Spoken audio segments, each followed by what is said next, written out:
Bueno, bienvenidos a este seminario anual de escuela. Continuamos trabajando sobre transferencia, discurso y lazo social.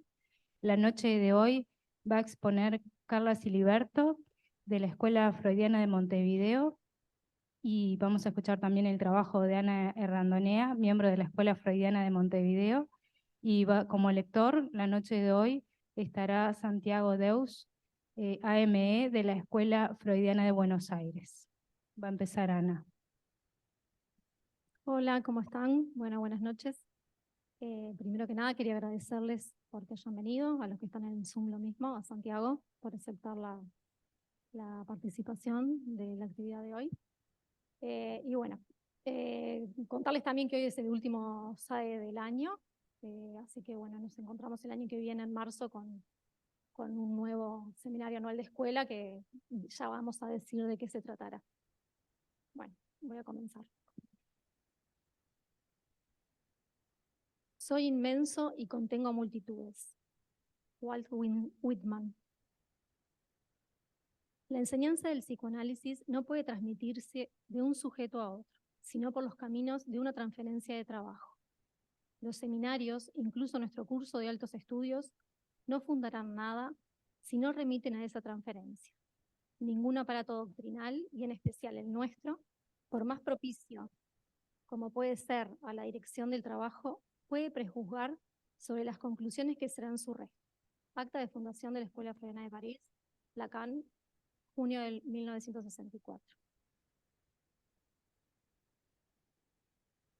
Es a través del encuentro con las diferentes presentaciones de este seminario anual de escuela que este año ya estamos llevando adelante, y el encuentro con algunos compañeros de escuela también, que me sentí convocada por la temática que hoy quiero desarrollar. Apareció así esta idea: la importancia del prójimo.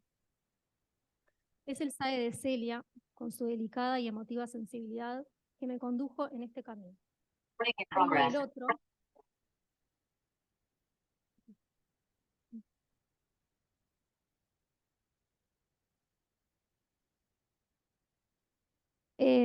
es el SAE de Celia, con su delicada y emotiva sensibilidad, que me condujo en este camino.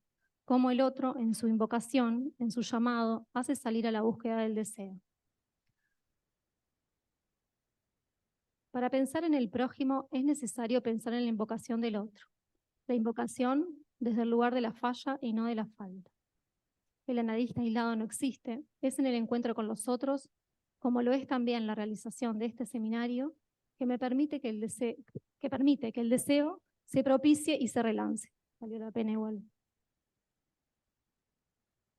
A Lacan le importaba de sobremanera, a partir de la práctica del psicoanálisis, qué tipo de lazo con los otros puede desprenderse, qué tipo de lazo puede acontecer.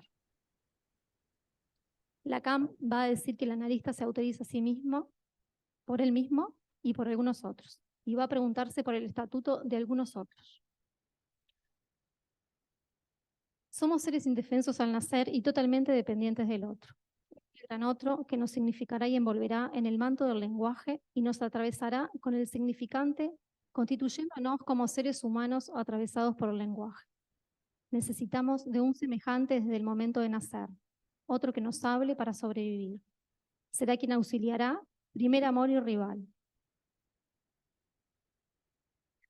Esta necesidad de cuidado del otro propiciará la demanda de su amor y engendrará el objeto de deseo.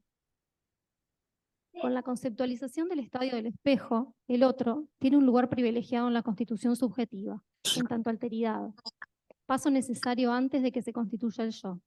La imagen especular le viene del otro, del semejante, pero también le es ajena, por lo que el otro podría ocupar su lugar. La otredad vive en nosotros y en los otros, y es la que alimenta la tensión agresiva que existe con el semejante.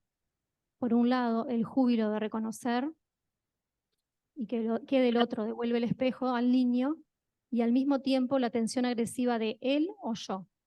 Se oponen y complementan. Algo del sujeto pasa a constituirse en una exterioridad absoluta, primaria, sin la cual no hay trazo. Sin el no-yo, no hay posibilidad de inscripción. La expulsión precede al primer trazo que se inscribe. Ya Freud planteaba el modo en que El modo en el que se constituye el yo a partir del principio de placer lleva a rechazar lo hostil como extraño, aunque sea propio. Lacan plantea al prójimo como la inminencia intolerable del goce. Goce sin garantías. Implica yo gozar del otro y que el otro goce de uno. Fantasía de destrucción y de encuentro simultáneas. El prójimo implica al otro atravesado por la castración como alteridad, atravesado por su deseo.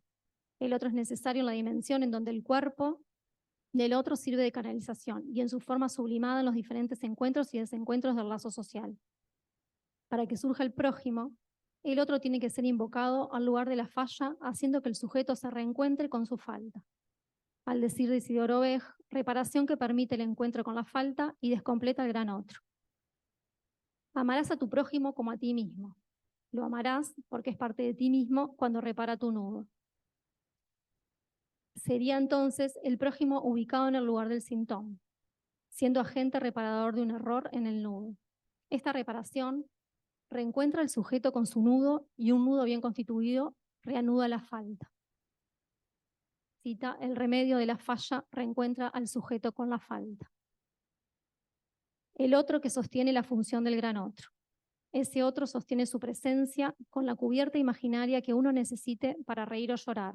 Es una forma momentánea de amor, afirma su existencia. Abarca al semejante, la dimensión imaginaria especular y también al ajeno, el desconocido del que no sabemos cómo goza.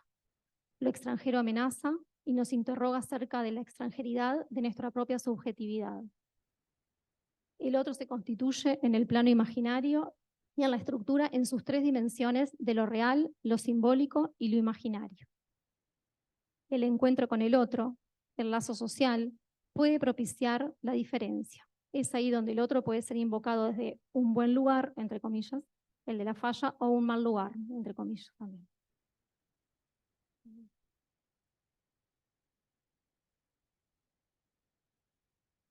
Voy a leer algo de una pintura, de una obra de arte.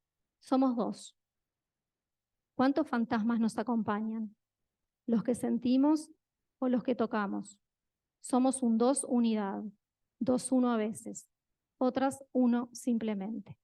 Tantas otras miles multitudes. ¿Cómo hacer lazo sin producir efecto de masa? Hay un lugar irreductible al otro, aún en las multitudes. La agresividad es constitutiva, nos separa, nos divide. La segregación es necesaria, marca la diferencia al otro. Dice Lacan, solo conozco un origen de la fraternidad, quiero decir la humana. De nuevo, el humus es la segregación en la sociedad. Todo lo que existe se basa en la segregación y la fraternidad es lo primero. Incluso no hay fraternidad que pueda concebirse si no es por estar separados juntos, separados del resto. Lacan, el reverso del psicoanálisis. ¿Qué pasa cuando el semejante desaparece? ¿Qué pasa cuando el semejante se vuelve enemigo? Trabajar en relación a la segregación se vuelve necesario en tiempos en donde la tensión excluye. ¿Cómo pensamos los acontecimientos políticos, sociales desde la especificidad del psicoanálisis? Estamos viviendo múltiples guerras en distintas partes del mundo. El discurso capitalista ha logrado la banalización del lazo social, degradando las cosas del amor, la desvalorización de la palabra, promoviendo la destrucción propia del otro. Goce desmedido que promueve la masificación de fundamentalistas. El acto de segregar, ¿qué supondría? Un odio al goce del gran otro y con el semejante. Ya Lacan, en la proposición del 9 de octubre, plantea: nuestro porvenir de mercados comunes será balanceado por la extensión cada vez más dura de los procesos de segregación.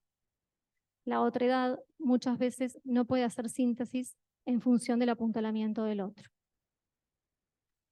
Lacan dice en 1972 en Milán, en una disertación pública convocada con el nombre del discurso psicoanalítico: he tenido éxito en que algunos analistas se preocupan de la clave que he tratado de explicarles, el clivaje entre el discurso analítico y los otros.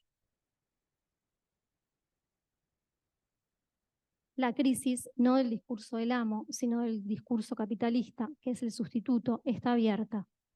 Para nada les estoy diciendo que el discurso capitalista sea feo. Al contrario, es algo locamente astuto, locamente astuto, pero destinado a estallar. En fin, es después de todo lo más astuto que se ha hecho como discurso. pero no está menos destinado a estallar. Es que es insostenible. Es insostenible en un truco que podría explicarles. El discurso capitalista es ahí, una pequeña inversión del S1 y S, que es el sujeto. Es suficiente para que esto marche sobre ruedas. No puede marchar mejor, pero justamente marcha demasiado rápido. Se consuma tan bien que se consume. Fin de la cita. La asociación entre el discurso científico y el mercado producen efectos. Se produce una inversión tanto de la flecha como de los términos que ocupan los lugares izquierdos del discurso del amo. También la ausencia de la doble barra inferior, que indica el punto de impotencia de cada discurso, ligado a la imposibilidad que lo habita. El agente pasa a ser el sujeto consumidor consumido por un discurso que no encuentra los límites. Lo imposible parece no existir en la loca lógica de la acumulación de plusvalía.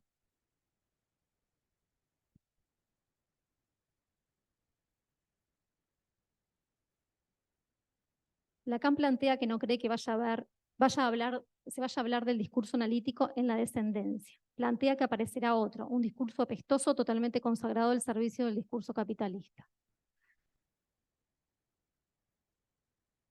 Nos dice que el discurso es lo que en disposición de lo que puede producirse por la existencia del lenguaje tiene la función del lazo social. Hay 4 posibilidades, los 4 discursos no están en el mismo lugar funcional. Pero el discurso capitalista no ha reventado aún. Son las personas las que revientan. En las guerras, en el trabajo 24/7, más aún después de la pandemia, etc. Hace unos días, luego de unas semanas en donde no tuve oportunidad de poder estar siguiendo de cerca acontecimientos que se estaban produciendo a nivel mundial y también nacional, decidí mirar en las redes algo de información para no seguir tan descolgada. Es así que me encontré con imágenes terribles, esas a las que ya estamos tan habituados y parecería que se ofrecen y miran como algo más. El shampoo, el auto último modelo eléctrico, las estafas a nivel político, las guerras, todo en una misma línea. Así se ofrece a los ojos del consumidor. Todos opinamos, decimos qué horror, qué terrible, pero ¿qué hacemos? Nos acostumbramos a presenciar en las redes, informativos, imágenes terribles de niños muriendo, ensangrentados al mejor cine sádico. ¿De qué forma nos afecta ver un momento tan terrible? No es lo mismo matar mirando a los ojos que tirar un misil a miles de kilómetros de distancia. ¿Cómo se juega esa mirada? La muerte se convierte en un objeto de mercado, vende y vende mucho.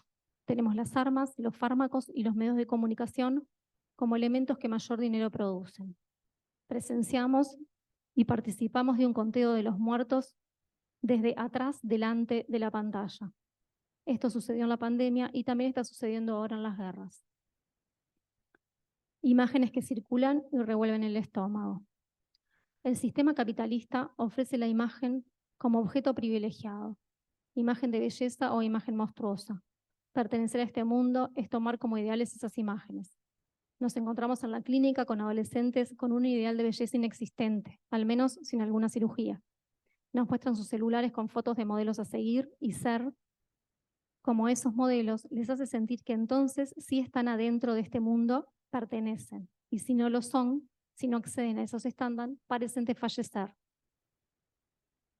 Estar adentro de este mundo incluye mirar imágenes de niños ensangrentados, muertos, de hombres siendo arrojados a fosas y asesinados.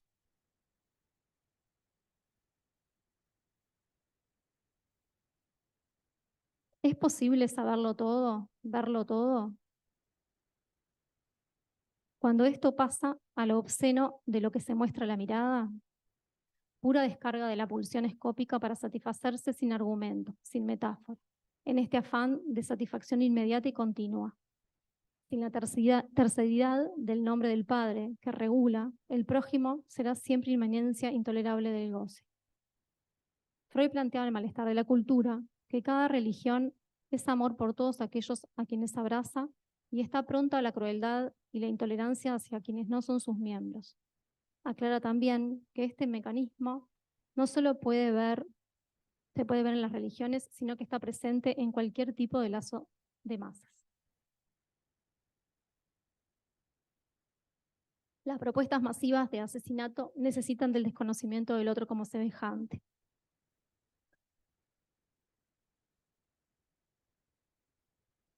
La violencia, la salvaje obstinación odiosa como marca de lo no civilizado y el pavor asombro, allí se resume esa alteridad que asombra y provoca pavor, porque es radicalmente otro y a la vez nos habita. Isidoro Oveja, es una cita de Isidoro Oveja. ¿Cómo reproducimos nosotros como analistas estos mecanismos? ¿Basta con estar advertidos? ¿Cómo hace un individuo para no estar dentro de esto sin estar fuera? ¿Cómo hace para no hacer masa sin quedar excluido delirando? ¿Cómo se refleja en nuestra clínica esta lógica del capitalismo y la ciencia que plantean una fe en que los imposibles son superables? Padres que no pueden hablar con sus hijos, pero se les muestra todo, se les deja acceso a todo. Imágenes en las redes, acceso a pornografía a tempranas edades. Hijos que muestran en sus redes todo también, con la ilusión de que los adultos no lo van a ver. Lo que se nos da a ver y lo que damos a ver a los niños está atravesado por un exceso. Exceso de padres a hijos, de hijos a padres, del mundo adulto al mundo infantil.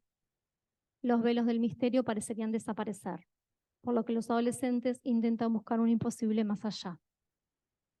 El sujeto, inscrito en una topología sin adentro y fuera, intenta ver cómo ese otro que lo habita lo reconoce, distingue, confirma o no. Cuando nos ofrecemos para semblantear el objeto A, conducimos al sujeto a la invocación del otro para que opere en ese lugar de la falla. El analista se ofrece allí y relanza al analizante al remedio de esa falla. Esto es el encuentro con el prójimo. Por acá.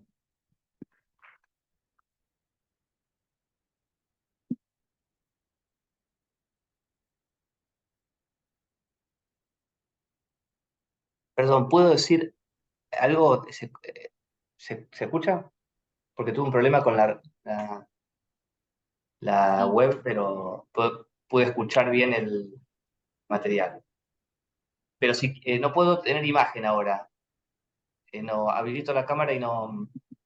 ¿No tenés imagen vos de que no te podemos ver a vos? Dice, ¿O no? no, dice que él no puede iniciar su video porque el hospedador lo detuvo. Salí y entra Sí, de nuevo, sí. Santiago. Bueno, ok. Ahí está. Listo. Ahí te vemos. ¿Estás? Gracias.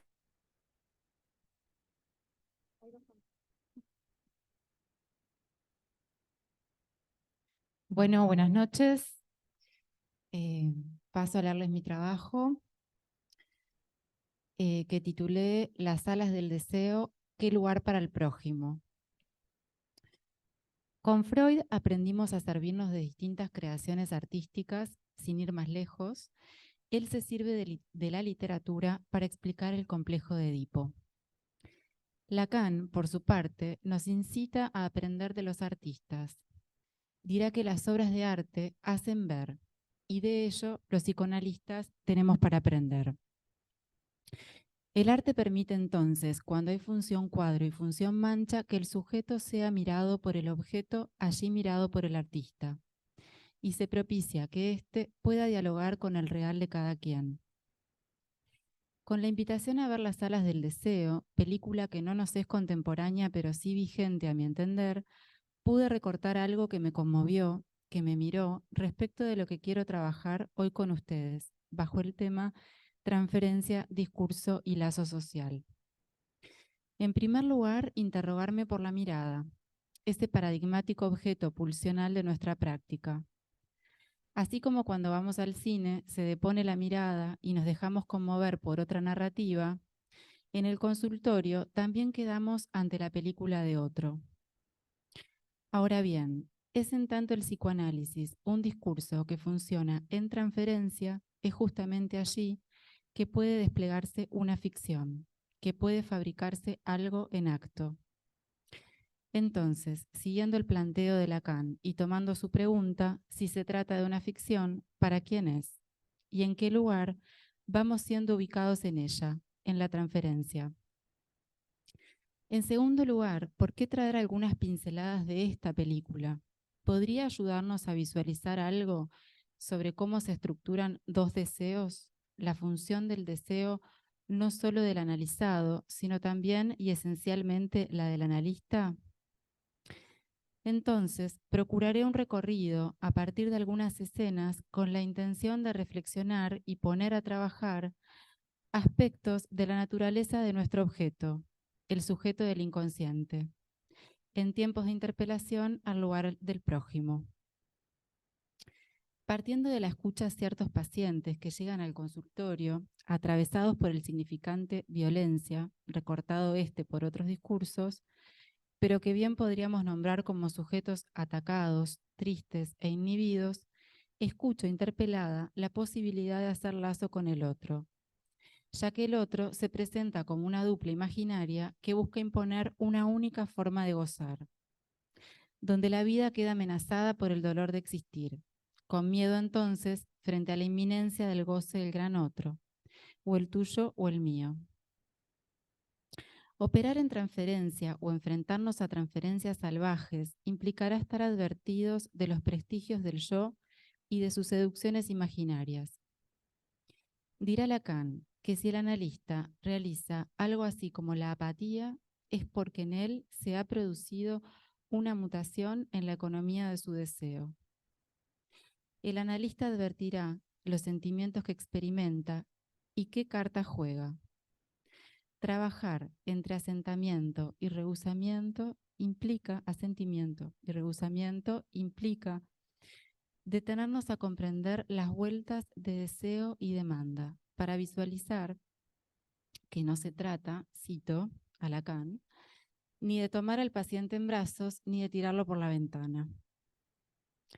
Dirá Lacan en su seminario sobre la transferencia que el sujeto es introducido como digno de amor e interés, como erómenos, a nivel manifiesto. Entiendo, hay un llamado allí en ese tiempo, una demanda de un signo de asentimiento. Signo de asentimiento como el que podemos ubicar en el estadio del espejo, en la vuelta de la cabeza del bebé hacia quien lo alza. Así, con esa vuelta observamos cómo lo imaginario se instala por lo simbólico del gesto y que la mirada es también real. Hay un resto, hay un deseo al otro que acuda al llamado para completarme. Ahora bien, agrega Lacan en el mismo seminario, que a nivel latente hay un desconocimiento del objeto de su deseo. Este objeto está en el gran otro y en tanto es así, se constituye en erastés. Fenómeno que ilustra la metáfora del amor que tiene lugar en el amor de transferencia y que posibilita que Sócrates le señale a Alcibíades que en todo lo que acaba de desplegar en su confesión de amor, su deseo es lo menos evidente. Se propone entonces que la dirección en la experiencia analítica no sea desde el signo, sino la que propicia la emergencia como tal del significante. Significante que le permite al sujeto escaparse, en tanto negarse a aceptar algo. Dirá Lacan, la Versagum del analista, la Versagum especificada, como el rehusamiento del que es mensajero el analista, y que permita al sujeto que viene al análisis y se encuentra con su destino poder crear. ¿Qué es entonces el analista? ¿Cuál es su papel en la transferencia? Es quien puede escuchar como gran otro esos fenómenos psíquicos que se producen para ser escuchados por quien incita a no diluir el fenómeno de la transferencia en la posibilidad general de repetición, que constituye la existencia misma del inconsciente. Ahora bien, estos discursos totalizantes, donde el sujeto se presenta alienado, no pudiendo dar lugar al otro, ¿no son formas en que se ve amenazada la posibilidad de descubrir lo que la opacidad del otro puede revelar al sujeto y entonces hacerle falta? No tolerar al otro, ¿no es entonces no tolerar poder ser otro? ¿Cómo se despliega esto en transferencia? ¿Cómo soportamos la expresión de odio de los pacientes que se presentan en un ataque por hacer lugar a su existencia? ¿Cómo entonces la experiencia transferencial puede volverse en sus tiempos de enlace fundante para los principios de la cura? En su seminario 7, La ética del psicoanálisis, Lacan plantea que amar al prójimo como a ti mismo es lo mismo que la barrera frente al goce y no su contrario. Dirá que este mandamiento cristiano nos interpela, ya que guardamos hacia nosotros mismos los sentimientos más singulares y contradictorios.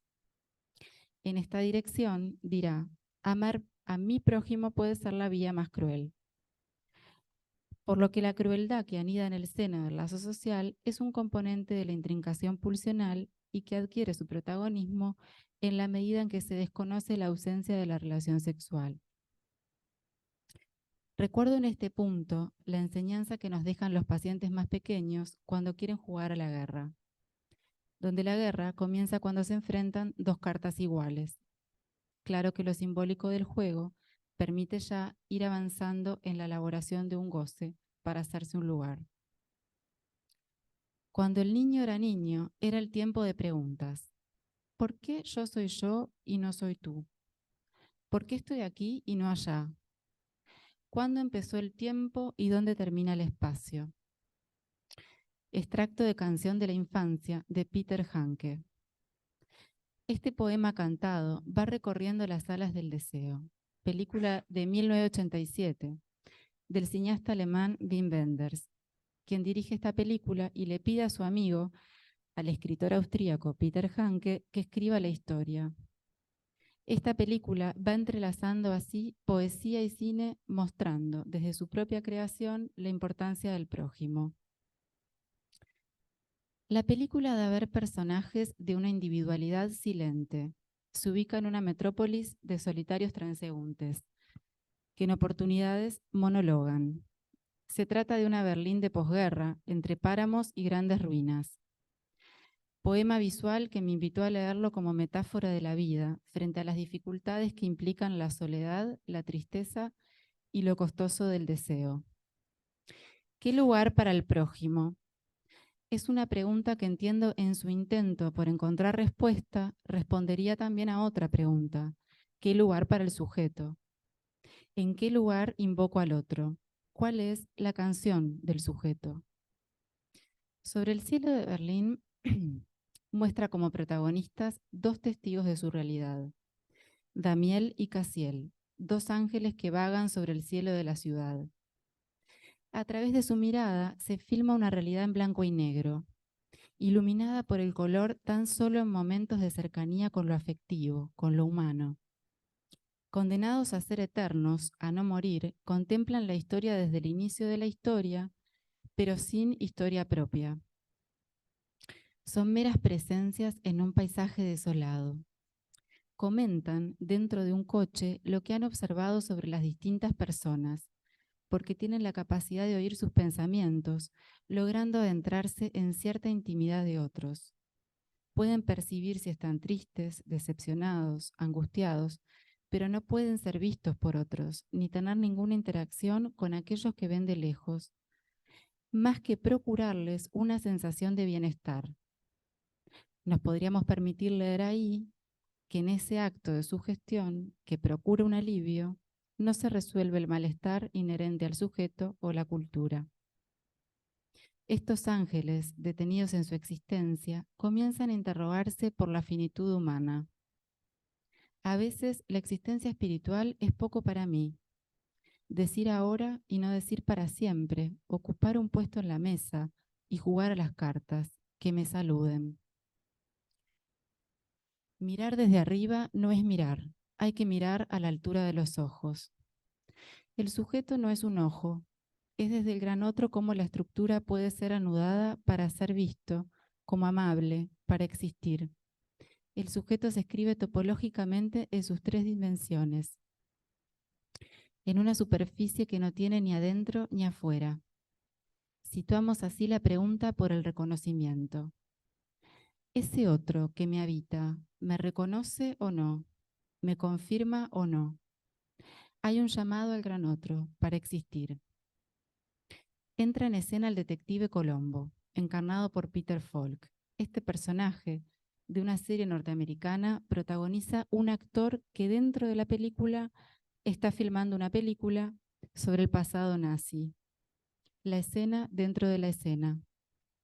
él sí puede percibir la presencia de estos ángeles y le enfatiza a Damiel que una experiencia puramente espiritual no es suficiente para satisfacer a nadie. Y le habla del placer de tomarse un café en invierno, fumarse un cigarro, pequeños goces cotidianos. En estos intentos de mayor interacción con lo humano, Damiel se enamora de una bella trapecista de circo que vuela sin alas. Vamos viendo en la película un personaje que va conmoviéndose. Empieza a darse a ver que experimentar la vida conlleva riesgos, riesgos que se pagan con el cuerpo y que empiezan a hacerle falta. Dar el paso a una vida mundana implica una caída y un pago. Así es que se lastima, pasa frío, toma un café y vende sus ropas de ángel. Le quedan monedas. Paga el precio, hay una renuncia a su destino infinito. Me van a crecer unas alas completamente distintas, alas que admiraré de verdad. Jugarse la vida es la verdadera apuesta. No hay otra forma de sobrevivencia para el sujeto que no sea castración mediante. El hallazgo del amor es dado a ver como lo que lo lanza a buscar un reparo a esa herida fundamental, para que el deseo no se le vuele. ¿En qué lugar es llamado allí el otro? Pienso en el diálogo final y me interrogo si este encuentro de Damiel con la bella trapecista no da cuenta del amor como metáfora, donde Damiel deja su lugar espiritual, cae de este lugar completo de otro y es invitado a jugar sus cartas, a escribir su historia, a narrar sus circunstancias. ¿Podrían estas pinceladas ayudarnos a visualizar algo sobre cómo se estructuran dos deseos? La función del deseo no solo del analizado, sino también y esencialmente la del analista. Volviendo a la clínica de nuestros tiempos, ¿pueden los sujetos pagar el precio para volverse otros? ¿O bien sus goces quedan tapados por los significantes que prestan los otros discursos? ¿Puede el psicoanálisis como discurso que funciona en transferencia ofrecer las alas que permitan al goce condescender al deseo? Hasta allí.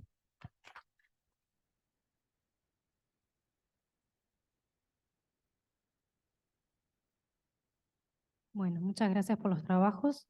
Ahora vamos a escuchar la lectura de Santiago. Te escuchamos, Santiago.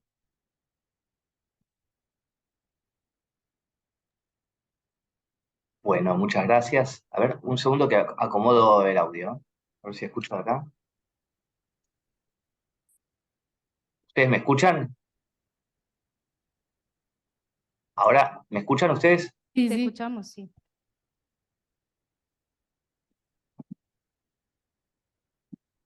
Perdón que repita, pero ¿se escucha lo que digo? Te escuchamos, sí. Perfecto.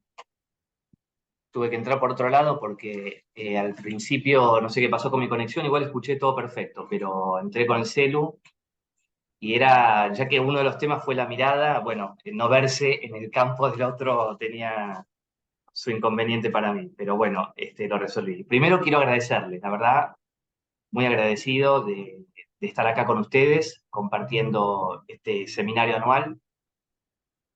Tengo el gran gusto de compartir algunos lazos de trabajo con colegas de la Escuela Freudiana de Montevideo, como, bueno, Ana Randonea, Fabián Pérez, bueno, hoy Carla también, así que ahora me veo demasiado. O sea, les quiero agradecer y particularmente a Enrique Ratín. Es un gusto para mí estar acá y estoy al otro lado del río, como diría un uruguayo al que admiro mucho, Jorge Drexler. Espero que prontamente estemos del mismo lado, ya sea allá o acá, pero bueno, es un gran gusto para mí estar acá.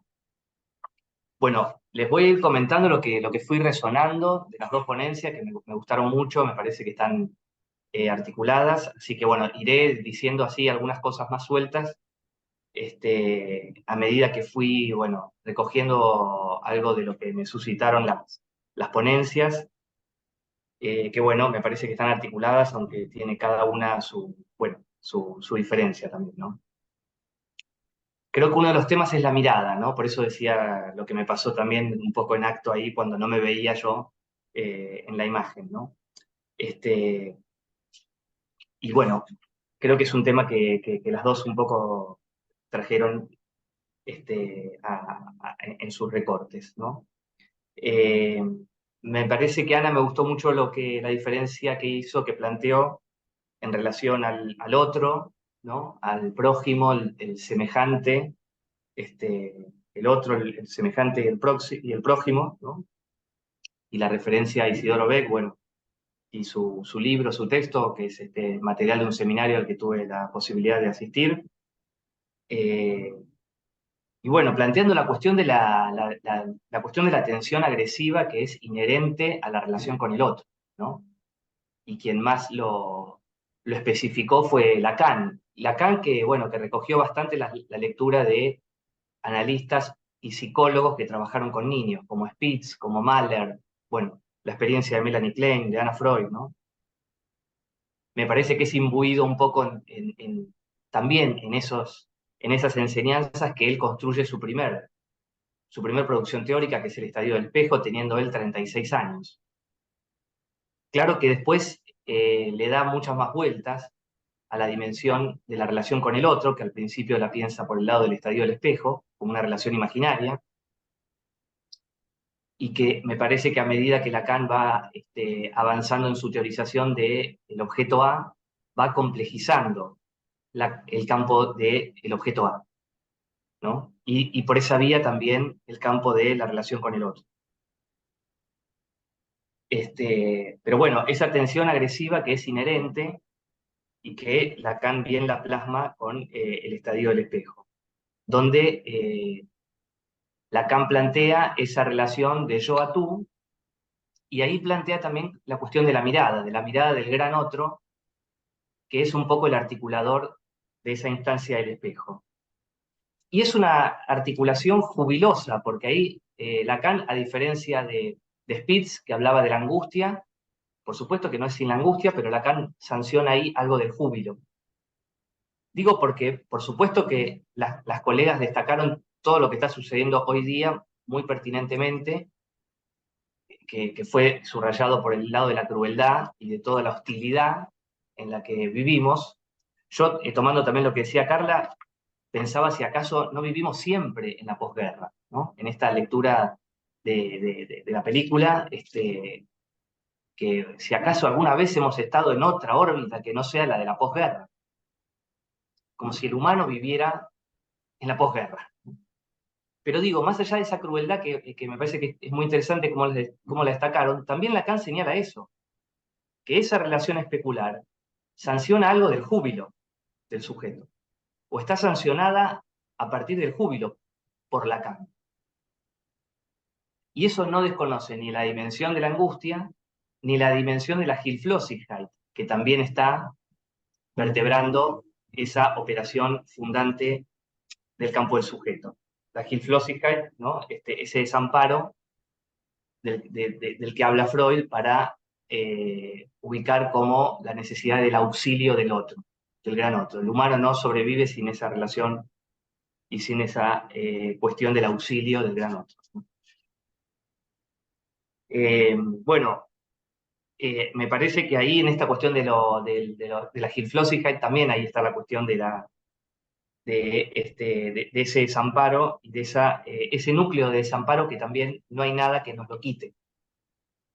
Toda la vida estamos también habitados por algo de ese núcleo de desamparo, por más que es cierto que no es lo mismo haber tenido algún auxilio del otro que no haberlo tenido, o que haber tenido, sin ir más lejos, acudimos a nuestra clínica y bueno, y todos los días algún paciente nos dice algo de esto, ¿no? O de no haber sido deseados, o hoy un paciente me hablaba de su relación de pareja y me describía con mucha crudeza la vivencia de odio que él registraba de su mujer para con su hijo.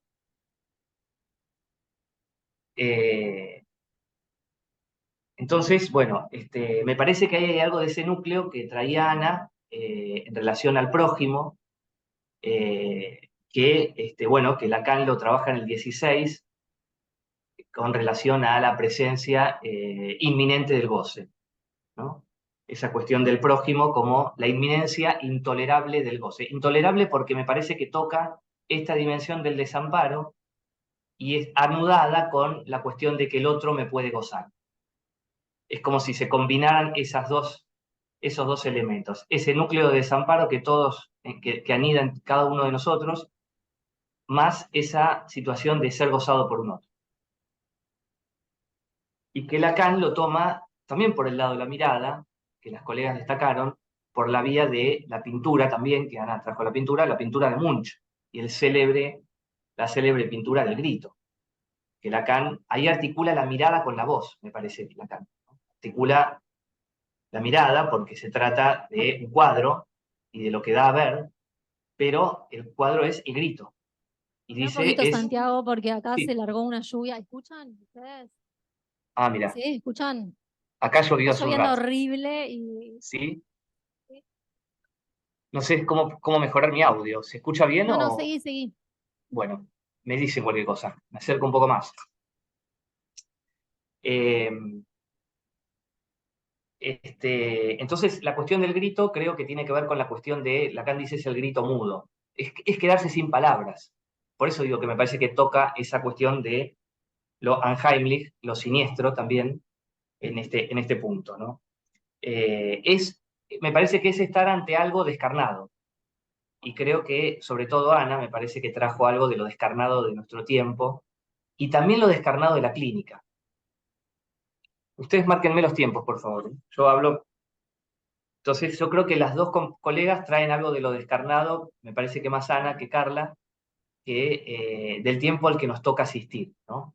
Lacan habla en el 17, creo que una referencia fundamental, me parece que de este seminario, es del seminario de ustedes, creo que es el seminario 17 de Lacan.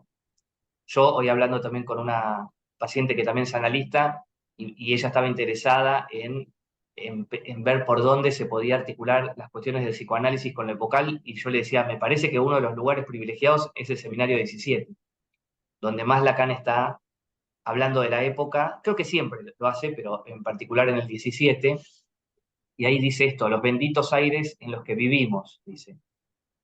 El 17 es un seminario donde Lacan está dialogando con el mayo francés, ¿no? Y con los estudiantes. Estudiantes a los que les dice los astudados, una mezcla de los estudiantes y asustados, ¿no?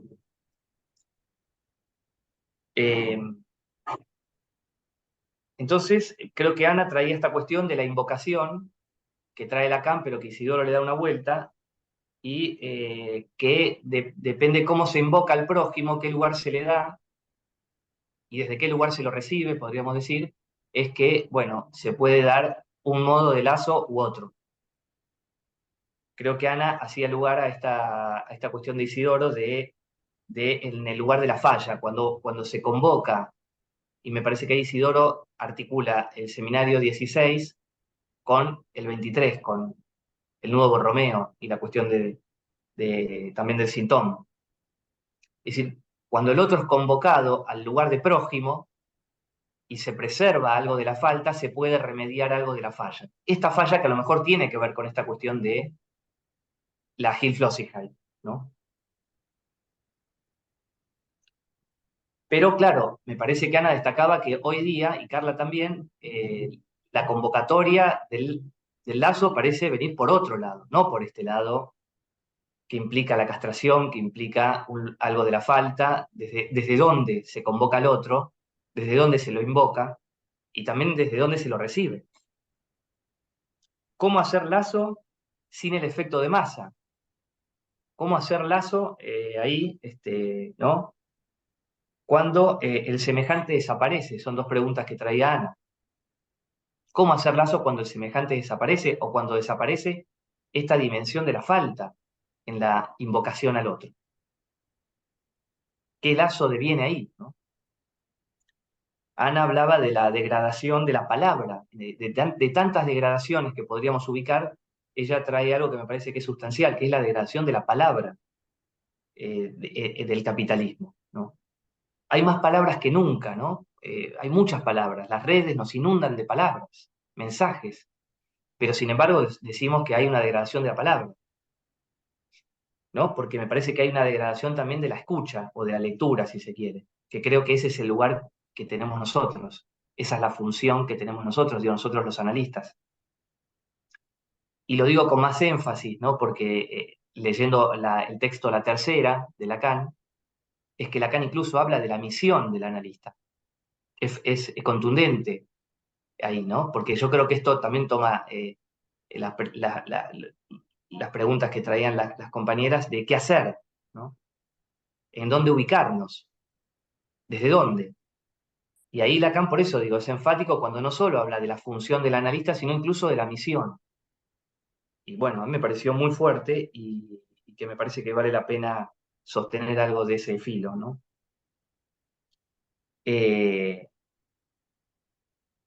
Locamente astuto el discurso capitalista destinado a fallar, ¿no? Marcha demasiado rápido. Marcha, Lacan dice esto, ¿no? Como el discurso del amo pide que las cosas marchen. El amo de la época, el amo capitalista, pero el amo que cada uno porta. El significante amo de cada uno, o el goce amo que comanda, la repetición de la que hablaba Carla también. Ese amo exige más, pide, es superyoico, dice Lacan en el 20, goza, goza, ¿no? Y Lacan dice, pide que las cosas marchen para el goce, ¿no? Marchan demasiado rápido, decía Ana leyendo el discurso de Lacan, ¿no? Y está destinado a fallar. Bueno, digo, quizás estamos en ese tiempo en donde está crujiendo por todos lados el capitalismo. Aunque parece que no, y es verdad que cada década parece que anunciáramos el fin del capitalismo y viene una década más, y viene una versión peor, más agresiva, ¿no? Sin embargo, bueno, ahí me sirvo de las lecturas de Bifo Berardi, que probablemente muchos conozcan, un sociólogo italiano, algo pesimista, pero bueno, vale la pena, me parece, leerlo, y él dice eso, vivimos como en el cadáver, el capitalismo está muerto, pero vivimos como en su cadáver y no sabemos por cuánto tiempo más. Vivimos en un sistema que, como sistema fracasó, falló, no hay otro que lo reemplace, por lo tanto, estamos ahí, ¿no? En ese discurso lo imposible no existe. Y precisamente, por eso yo creo que Lacan plantea el reverso del psicoanálisis, o el psicoanálisis reverso de qué. Y creo que Lacan se sitúa en relación a lo imposible. Lo imposible, dice, es lo real. Y lo real es lo que no anda. Entonces, ahora, el discurso del amo pide que marche las cosas. Pero lo real es lo que no anda. Lo que Carla subrayaba como del orden de la repetición. Lo que se repite, lo que vuelve al mismo lugar. Lo que no cesa de no escribirse. Y ahí estamos nosotros. Nuestro discurso. Nosotros decimos, bueno, ¿qué tenemos que hacer? ¿Tenemos que convencer a los pacientes para que paguen el precio? Y no tenemos que convencer a nadie, porque los pacientes vienen bastante... Bifo habla de la deflación psicofísica. Vienen la humanidad está como en ese estadio de, bueno, están desquiciados, dice Bifo, ¿no? Los sujetos están desquiciados en ese acelere, ¿no? Entonces, bueno, nuestra clínica está desquiciada. Los pacientes que nos llegan están cada vez más estallados. Supongo que allá, del otro lado del charco, igual que acá, ¿no? Las transferencias salvajes, decía Carla, ¿no? Ana decía, revuelve el estómago, el horror, ¿no? De los tiempos que nos tocan o de las imágenes que se proyectan en tantas pantallas. Para el discurso capitalista, para el discurso del amo, lo imposible no existe, es renegado.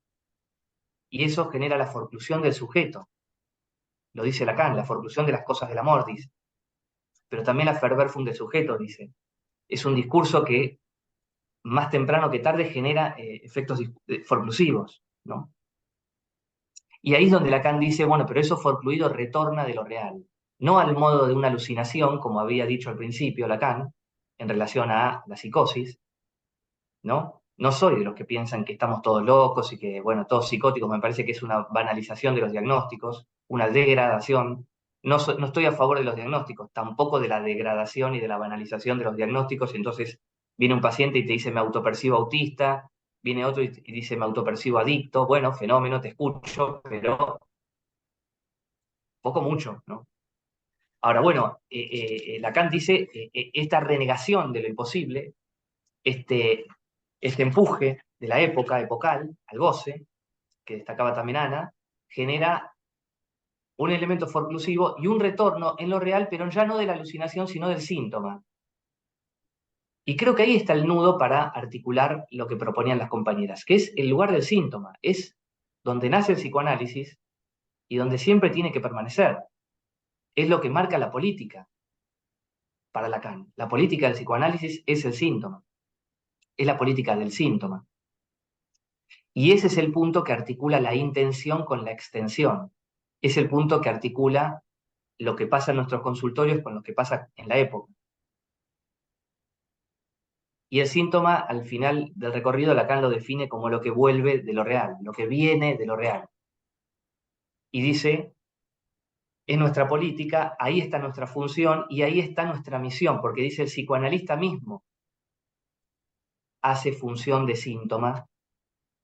No hace síntoma. Si el analista hace síntoma, tiene que ir él a supervisar porque se perdió el rumbo, pero hace función o tomar de relevo la función síntoma, dice, el psicoanálisis, ¿acaso viene en un lugar de síntoma, ¿no? Como viniendo de lo real?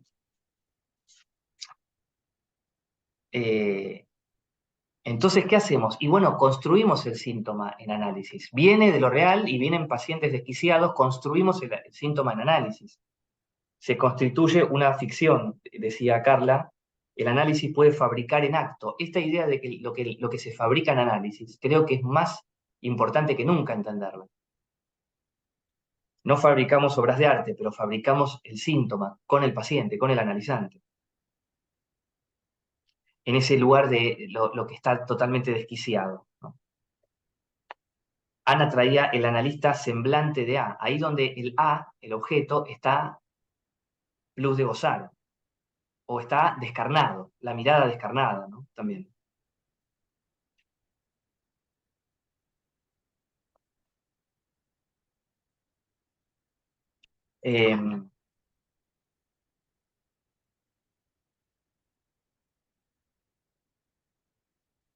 ¿Qué puede hacer con la falta, ¿no? El punto de, en relación a la falta y en relación a la castración, que esa es nuestra función.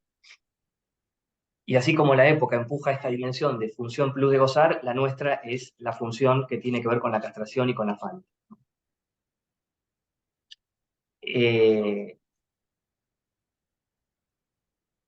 Hay varias cosas que se me articulaban ahí, ¿no? Bueno,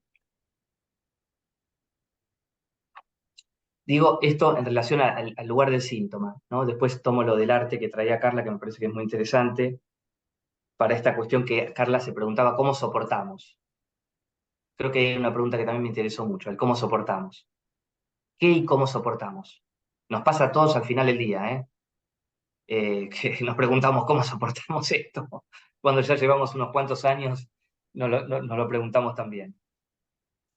Entonces, ahora, en relación a la cuestión del síntoma, me parece que ahí está el operador de la intención con la extensión. Lacan dice, algo ha cambiado, dice Lacan, ¿no?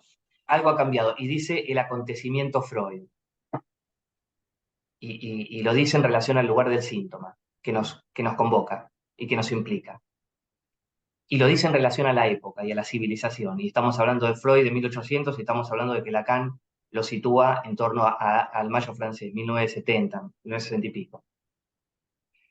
Dice el acontecimiento Freud, dice Lacan, pero dice como acontecimiento en la civilización. Freud es un acontecimiento en la civilización. Como tal, viene de lo real. El psicoanálisis viene de lo real. ¿A qué? A poner un palo en la rueda, dice. Cuando ubica en la tercera al síntoma, dice, el síntoma es palo en la rueda a ese amo que empuja al goce, a que pide que las cosas marchen en el sentido de más goce. Bueno, pero el síntoma le pone una rueda a eso. Por eso llegan a consultarnos. Después de haber consultado, no sé, las terapias psicológicas, haber hecho, no sé, las terapias akáshicas y no sé cuántas otras cosas y no pueden salir del desquicio en el que están, nos vienen a ver. Porque el síntoma persiste. O porque algo del malestar o porque algo del padecimiento persiste. Y si persiste, porque está poniendo algún palo en la rueda. Y dice, el síntoma, dice, es palo en la rueda. ¿A qué? A un empuje de la época. Y ese empuje de la época Lacan lo ubica cuando dice algo ha cambiado en la civilización y lo fecha en torno a la modernidad. Y bueno, depende de dónde lo tomen, si lo toman en la tercera o en la altura del 16 y 17, en un momento ubica, en el 17 dice, algo ha cambiado en torno a la reforma protestante, que eso cambió el discurso, cambió las bases del capitalismo, fundó las bases de un capitalismo que es el que hoy nos tiene como nos tiene. Y dice, es la reforma de Lutero, Calvino, el protestantismo, algo cambió ahí, en la civilización. Después en la tercera lo ubica Descartes y el cogito cartesiano, ¿no? Después también ubica en el 16-17 el desembarco de Europa en América, lo que diríamos el colonialismo. Eso cambió algo de las relaciones del lazo social.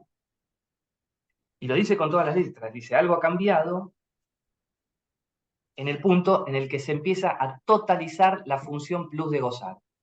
Se totaliza, ¿no? En esta acumulación ilimitada de la que hablaba Ana, se totaliza la función plus de gozar. Se satura el campo de la falta, con objetos A plus de gozar. Santiago, discúlpame Sí. un segundito. Sí. No, para avisarte que te quedan unos minutos, 3, 4 minutos. Bueno, entonces paso al otro. Gracias. Paso a la cuestión del arte que me convocó, gracias, me convocó la cuestión de Carla, que dice lo que el arte permite. Igual está en relación con otro que decía, porque si ahí Lacan en el 16, y hablando de esto que cambió en relación al plus de gozar, lo toma de Marx, pero también lo toma para nuestra clínica, dice la plusvalía en la civilización como una acumulación ilimitada, y desposee y deja esclavo a la mayoría de la humanidad, dice también el plus de gozar en el campo del sujeto.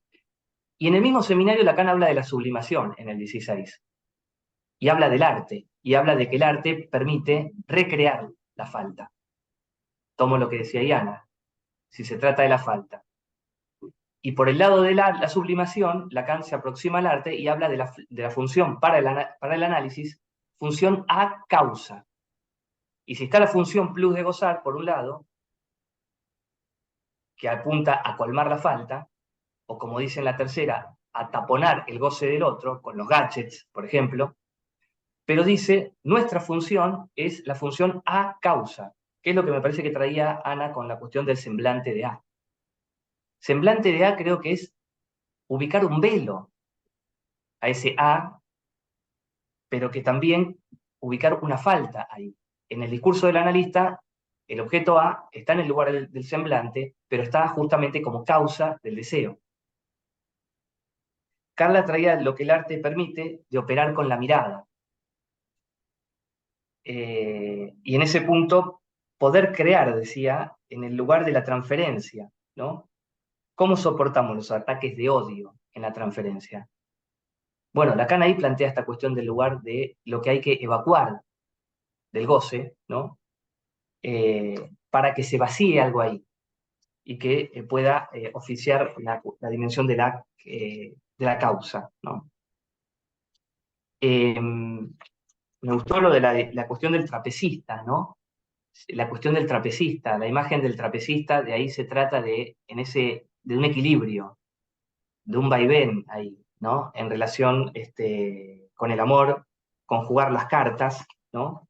Saber jugar las cartas también es una cuestión muy de Lacan, ¿no?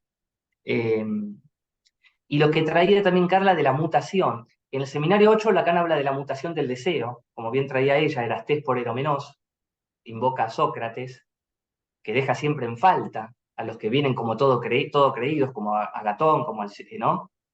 Los deja en falta, histéricamente, para que no se la crean tanto. Y si bien trae la figura de la apatía, como también había hablado de la figura del lugar del muerto, después Lacan dice, sean como yo un payaso. Y dice también,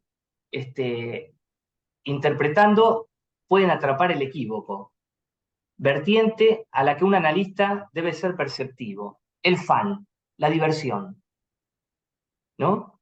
Es decir, en el 8 habla de la apatía, y después en el 16, En el 8 habla de la mutación en el deseo y en el 16 hablará de una mutación en el goce. Cada vez más se orienta hacia ese campo, Lacan, también advirtiendo lo que pasa en la época, ¿no? Y dice, se trata de una mutación en el goce. Creo que sigue trabajando esto que traía Carla del 8, ¿no? De la mutación en relación al deseo. Pero bueno, me parece muy pertinente apelar a la cuestión de la creación. Tanto Ana como Carla apelaron a algo de la creación y creo que por algo Lacan al final acude a la figura del poeta y dice, no soy lo suficientemente poeta, pero como diciendo, esa es la indicación, ¿no? Ahí hay algo del saber hacer con el objeto. En la tercera habla de Duchamp, y Duchamp, termino con esto para no abrumar, y Duchamp es el que agarra un mingitorio y lo pone en el medio de un museo.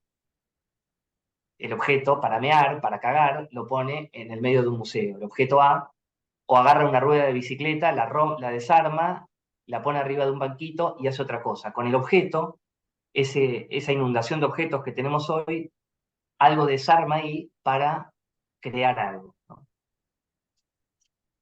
Bueno, dejo por acá, perdón si es un poco caótico, pero bueno. Eh, Bien, bueno, gracias. muchas gracias, Santiago, por tu lectura. Abrimos el espacio para el intercambio con el público acá en la sala y por el Zoom también.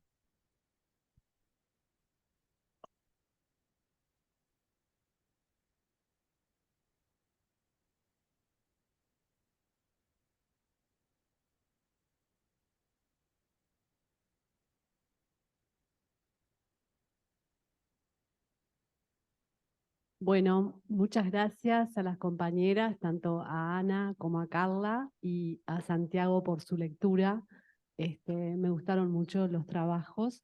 Y tengo una pregunta para Ana en relación a lo que planteó sobre el remedio de la falla en relación a este encuentro con el otro, esta función, digamos, de remediar la falla. Me gustaría si pudieras, bueno, decir algo más de eso. Y una pregunta para Carla, en realidad me quedé con tu pregunta, ahí donde vos decís que, donde te preguntás, ¿para quién es la ficción que se crea en transferencia? Y bueno, y para Santiago me quedé con ganas de escuchar un poco más en relación al psicoanálisis que viene al lugar del síntoma, el psicoanálisis que viene al lugar del síntoma. Muchas gracias.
Isabel, bueno, gracias por tu pregunta.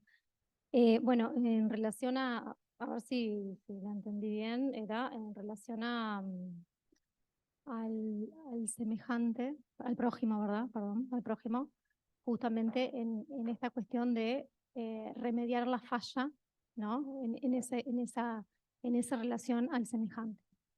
En realidad, como lo trajo, ¿cómo es que se llama? Santiago, es algo que trabaja Isidoro Bej en su seminario El Prójimo, es bien interesante, justamente lo trabaja en relación a los nudos. Digo, no me quiero explayar en eso, pero creo que como lo planteaba al final del trabajo, ¿no? En esto de semblantear, en el análisis, ¿no? En semblantear el objeto, ¿no? Y en ofrecerse allí justamente, ¿no? En ese semblanteo, es a relanzar justamente a ese lugar de la falla, a la pregunta, ¿no? Al poder empezar a construir algo y no a que quede obturado eso desde otro lugar.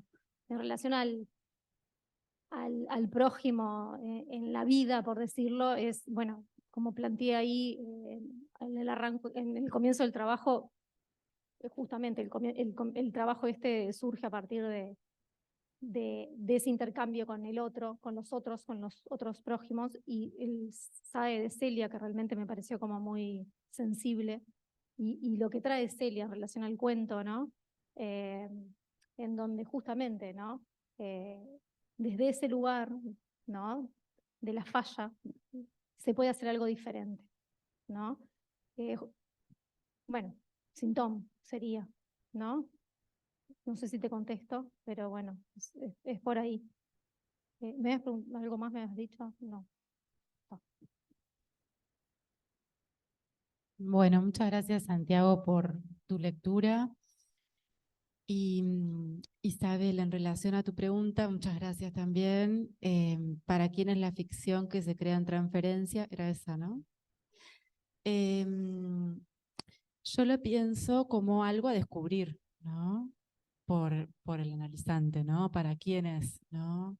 Algo quizás que digamos, propiciar que eso se pueda escuchar ahí, ¿no? ¿Para quién es, no? ¿Para quién es eso que esa posición en la que está el sujeto también, ¿no? Se me ocurre pensarlo por ahí, ¿no? En esto que mencionaba incluso de nosotros como analistas propiciar que esos fenómenos psíquicos que se producen ahí, no, o sea, no diluir la transferencia ahí, sino que, bueno, poder leer eso, ¿no? Que el sujeto pueda hacer una lectura de eso, ¿no? Se me ocurre por ahí. Gracias. Gracias, Isabel. Bueno, el psicoanálisis al lugar del síntoma. Creo que, bueno, eso parte de lo que decía que Lacan ubica como el síntoma viene de lo real, el analista mismo. Es síntoma que viene de lo real, siguiendo el hilo de este punteo entre el 16 y la tercera, donde Lacan ubica que el síntoma tiene una función. Yo creo que eso ya estaba en Freud, ¿no? Pero que el síntoma tiene una función de que palo en la rueda, freno, ¿no? Estorba, dice. Estorba al sujeto, le estorba la vida, el síntoma, pero dice Lacan, estorba algo de un goce. Y en ese punto, la lectura de Lacan de la tercera es que dice la función, la misión del analista es estorbar un goce desbocado, lo califica así en la tercera, ¿no? Un goce desbocado, dice, y ahí habla de va y viene en relación a lo que pasa en el dispositivo, en la práctica clínica, pero va y viene con la época y dice hay un empuje desbocado del discurso del amo desde que tiene el apoyo del discurso de la ciencia, dice. En esa combinatoria, dice, ahí se produce un goce desbocado, de empuje a un goce, y encima la ciencia provee objetos para tal fin. Dice, bueno, pero ¿y qué va a pasar con el psicoanálisis? Se pregunta Lacan tomando una pregunta que le habían hecho en la conferencia de prensa, ¿no? Porque esto es previo al seminario RCI. Esta conferencia en Roma y una conferencia de prensa. Entonces dice, ¿qué va a pasar con el psicoanálisis? Y bueno, va a depender de lo que pase con lo real, dice. Y lo real se está poniendo muy agresivo, dice. Entonces, el lugar del analista, y ahí dice la función, la misión, es hacerle frente a algún goce desbocado, el que viene de la mano de los pacientes, y un goce muy ligado a los consumos, ¿no? Si bien las compañeras hablaban del objeto oral, visual, de objeto escópico, también está el objeto oral, muy destacado por Lacan en la tercera, el consumo, ¿no? El consumo desbocado, lo desbocado, ahí está la boca también, habla del pez globo que come, ¿no? Entonces dice, la misión del analista es un poco palo en la rueda, al empuje al goce desbocado, que nos llega a todos en el consultorio, ¿no? sin caer en una postura moral, porque no, justamente el psicoanálisis nace justamente para, dice Lacan, que el acontecimiento Freud es el que permite una nueva relación entre el saber y el goce, pero una nueva relación entre el saber y el goce que liberó al deseo en la época victoriana de Freud. Entonces, no es que ahora estamos en un tiempo de estar en un lugar conservador, seguimos estando en ese lugar, pero atentos a que no se puede liberar el deseo si no se pone un freno a un goce que es este que destacaron muy bien las compañeras y que está muy presente en estos planteos de Lacan, ¿no? Y puedo decir una cosa muy breve más que me quedó, porque lo traía como nota para compartirla y las compañeras hablaron de lo mismo, entonces, muy breve con esta cuestión del soportar, ¿no? Respecto de lo que decían las dos, pero que decía Carla de cómo soportar esos ataques de crueldad, de odio, ¿no? Y Lacan habla de la función soporte del objeto A. Dice función soporte y evacuación del objeto A. Si no logramos hacer la operación de evacuación, también nosotros nos quedamos soportando y cargando con toda la carga del objeto y los que quedamos ahí los somos nosotros afectados. Entonces dice, se trata de una evacuación, que esa evacuación es la que posibilita, me parece que el campo de la creación y del síntoma que decía Ana. Una nota del seminario 21, que es cuando Lacan está empezando a trabajar la cuestión de la intervención por el equívoco, que es una versión sumamente creativa y creadora para el analista. Ya no es el analista de la apatía, del lugar del muerto, es un analista creador en la transferencia. Y dice, intervenimos por el equívoco, dice, por la tensión flotante, brota el relámpago de la interpretación. Tenemos un equívoco, estoy casi textual el 21. Nos percatamos de lo que ha dicho el paciente porque lo padecemos, dice. Precisamente por eso podemos oír todo de través, por el equívoco. Y en el mismo seminario dice, de la experiencia analítica, la transferencia es lo que expulsa. Sí, lo que expulsa, pero que nos cae a nosotros. Lo que no puede soportar el analista sino padeciendo dolores de estómago. Ahí está. Bien, gracias. Vamos a darle la palabra a Celia.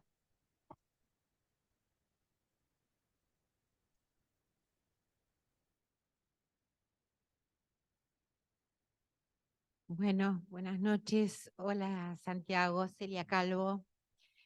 Gracias, chicas, a los tres por las intervenciones, me gustaron mucho. En realidad es un comentario muy breve, es agradecerles, estuvo realmente muy lindo, porque cada una desde su lugar y luego Santiago con su lectura, hablaron de esta cuestión del arte, Ana con el cuadro bellísimo que presenta, en esta visión aterradora de esos ojos, pero que son multitud, y Carla con la película de Wim Wenders, Las alas del deseo, en donde para vivir hay que pagar el precio, ¿no? De nada sirve una vida desmochada en ese punto si no se paga el precio. Y efectivamente, como Santiago lo lee bien, desde hace algún tiempo atrás me he dado cuenta que sin arte no es posible la vida. Y cuando digo arte no estoy hablando solamente de las obras bellísimas o qué sé yo, porque lo decía justamente en Misae, hay veces que la belleza es extremadamente dolorosa. Nadie puede decir que el Guernica no es un cuadro bellísimo, pero que expresa un dolor. Y es ahí cuando uno se encuentra con que evidentemente lo simbólico nunca alcanza a recubrir todo lo real, y bueno, necesitamos algo de la creación que no es crear la ópera genial o el cuadro o la escultura, la Piedad de Miguel Ángel, por ejemplo, sino que es justamente esa invocación, también es una boca que invoca a ese otro que nos ayude para anudarnos. Carla lo decía cuando Wim Wenders llama a Peter Hank para que le escriba, o sea, llama a ese otro. Ana lo decía todo el tiempo con el semejante, Santiago lo planteaba, bueno, era eso. Gracias.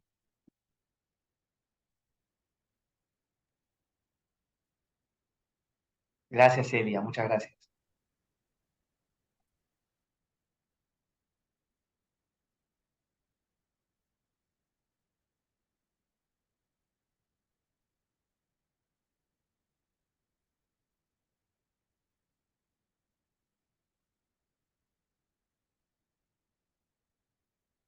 Hola, buenas noches.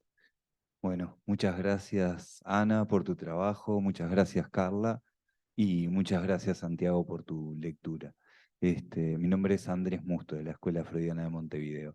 Una reflexión en realidad muy sencilla, en línea con lo que vienen trabajando. Creo que uno de los aportes del psicoanálisis es, digamos, evidenciar que la destrucción no es lo no humano o lo animal, sino que es lo más propio de lo humano, ¿no? El, sí, eso, en realidad, por un lado eso. Y después lo otro que pensaba también es la función del síntoma en el lazo social. Porque el síntoma, aún en lo fallido que muchas veces tiene, termina propiciando algo del lazo social. O sea, por ejemplo, cuando un niño hace síntoma, a través de la consulta, a veces algo del lazo social puede restituirse, ¿no? Entonces, el síntoma como producción del sujeto y como metáfora de lo fallido, creo que también es otra, digamos, de las cosas que desde el psicoanálisis, digamos, ¿no? Aportamos como un freno, digamos, ¿no? A ese impulso gozoso y mortífero que parece comandar nuestro tiempo.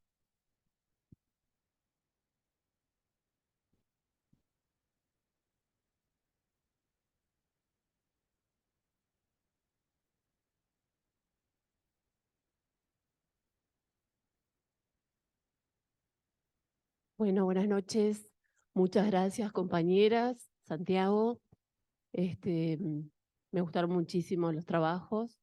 Realmente había algo que estaba en consonancia entre uno y otro. Parecía que estaban dialogando. Me hicieron acordar a un pequeño libro que para mí es muy valioso. No sé si han tenido la oportunidad de leerlo. Se llama La muerte sin escena, de una filósofa argentina, de Nelly Schneid, creo, si no me falla la memoria. Y bueno, y ella plantea justamente cuando vos, Ana, hablabas, ¿no? de esto de las imágenes aterradoras, de cuando te descolgaste y volviste y el horror, ¿no? Ella justamente plantea que la muerte siempre es la muerte del otro. Y cómo en este tiempo, ¿no? En nuestra época, lo que queda por fuera es el duelo. Es decir, es la imposibilidad, por eso habla de esta muerte sin escena, es la posibilidad de darle un lugar, ¿sí? Y pensaba en la función del duelo. Tal vez, no tengo muy bien formulada la pregunta, pero se me ocurría si podían quizás decir algo respecto, ¿sí? De la función del duelo, porque por ahí, y la relación con el otro, ¿no? También escuchaba a Celia hablar de esta dimensión de la creación, ¿no? Y de que no se concibe la vida sin el arte. Pensaba que el duelo tiene algo de esta dimensión de lo que es el trabajo subjetivo, pero también poniendo ahí a jugar la creación a cuenta del sujeto, ¿no? Hacer algo con esa falta. También para Santiago, ¿no?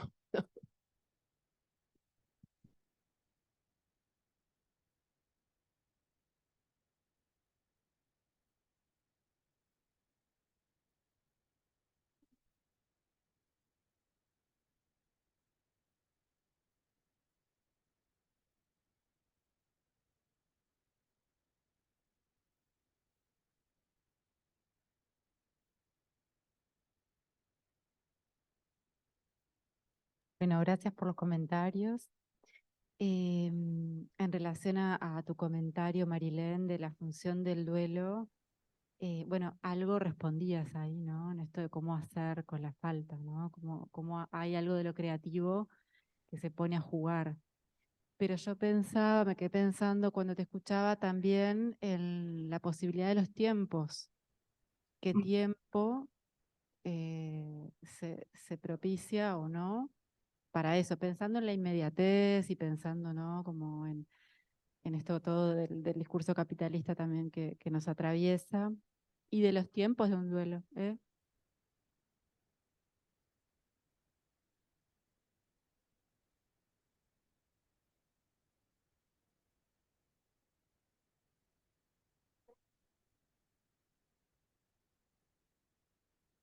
Ay, con el micrófono, porfa, que veo que están hablando, pero no sé, Hola.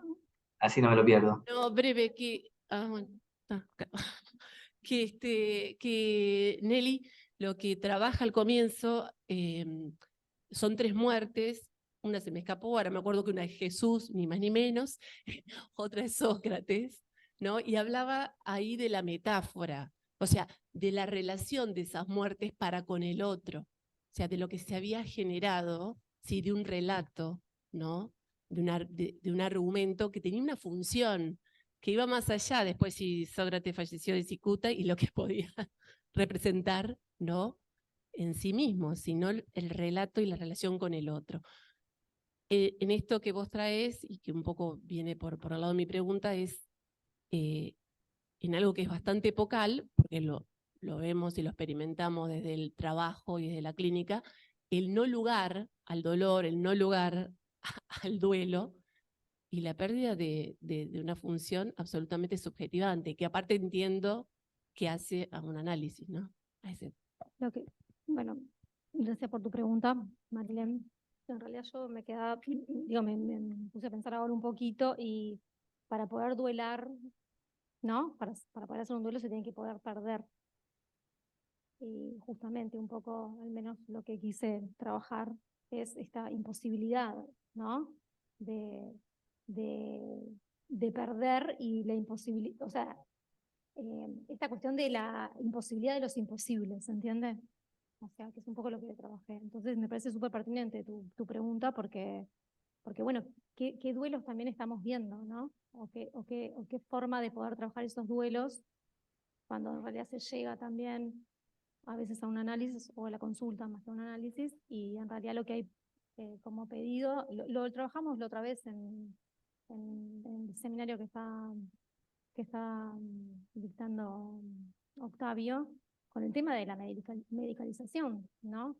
En donde hay una medicación tapando el sufrimiento, tapando bueno, la pérdida, el mal momento, lo que fuera, ¿no? En donde de algún modo vivimos un mundo en donde la muerte parecería no existir, porque queda por fuera, sobre todo los que vivimos en ciudades, ¿no? De repente los que viven en un pueblo, qué sé yo, viste que está el velorio, en la sala de velatoria, en la iglesia, en la casa del médico y la comisaría, qué sé yo. Entonces más o menos todos los días algún muerto se ve, ¿no? Más allá del duelo, más allá de la muerte, ¿no? Pero me parece que está bueno pensarlo también por ahí, ¿no? No sé si ibas por ahí. No. En esto también de lo que yo traía de los imposibles de las imágenes, ¿no? De la imagen, del envejecimiento, ¿no?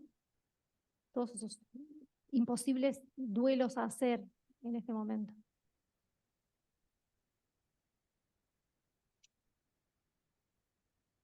Santiago, ¿querés comentar algo? Bueno, brevemente agradecerles las intervenciones. Celia, me quedé enganchado con esto del arte y de lo bello, y me evocaste a Rilke, el poeta con el que Freud dialoga acerca de lo perecedero, también tomando el tema de la muerte y de la finitud y de la pérdida de la vida, ni más ni menos, y que, bueno, Rilke tiene también, ahora la digo como me la acuerdo, que es impreciso, ¿no? Pero cuando dice de lo bello que es aquello frente al horror que todavía podemos soportar. Y ahí vuelve la cuestión de la función soporte, ¿no? Lo bello como aquello, ¿no? Que todavía podemos soportar. Me pareció, para pensar la cuestión de la creación, como bien veníamos charlando, Andrés, muy de acuerdo con lo que traes de lo que la destrucción es humano, y creo que la cuestión de los no humanos hoy está más en boga que nunca, justamente por esto, porque cuando se dice que esto es inhumano, y no, como dice Andrés, el problema es qué hacemos con esto bien humano, ¿no? Y lo fallido, bueno, claro, para Lacan lo fallido es lo logrado. Eso, el acto fallido, o bueno, después es el lapsus, el equívoco, es lo logrado para nosotros. Por eso el síntoma también trae algo ahí de la llave. Y bueno, muy de acuerdo, Marilén, la cuestión del duelo, no hay tiempo, como decían las compañeras, no hay tiempo para el duelo, la degradación de la palabra de la que hablaba Ana antes, o la cuestión de la ficción y del relato que traía Carla. Nuestro trabajo es de escucha para hacerle lugar al dolor, a la angustia, y ahí abrimos un tiempo, ¿no? Un tiempo que también es para el júbilo, ¿no? Porque al júbilo también se llega por ese mismo camino.